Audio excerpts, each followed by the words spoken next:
Well, a bitter campaign and election divided the country even more. Hard feelings remain, but there's also a sense of hope. And no shortage of opinions in Mobile about today's inauguration. Investigative reporter Brendan Kirby has been getting the reaction. Joining us now in the studio with more. Brendan. Well, Byron and Lenise, this election season was the most divisive in recent memory, and few people seem like they've changed their minds. This is a major fraud in our nation. Would you shut up, man? The election was bitter on the campaign trail and bitter in the election aftermath. How people feel about Wednesday's inauguration of the new president depends largely on how they voted in November.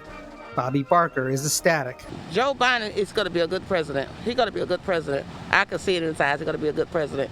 He's going to do everything what he need to do. But Tim Jerger, a snowbird who votes in Nebraska, says he still isn't convinced Joe Biden won the election fair and square. Well,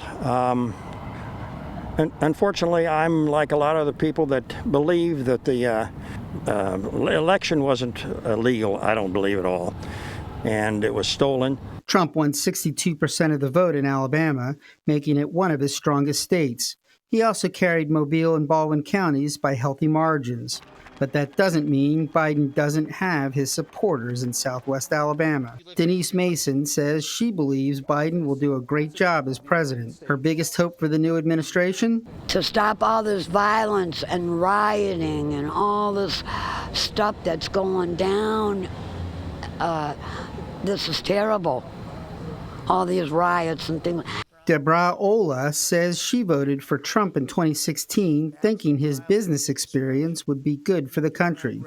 And she says her finances improved to the best they've been in 10 years. But the racial division sparked by the police killing of George Floyd in Minnesota was a turning point.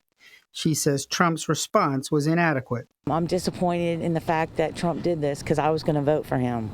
And I didn't vote at all based on racism. In his inauguration speech, Biden called for unity. Mobile resident Patrick Barnes, a Trump voter, says unity has to be a two-way street. It certainly would be nice if it could happen.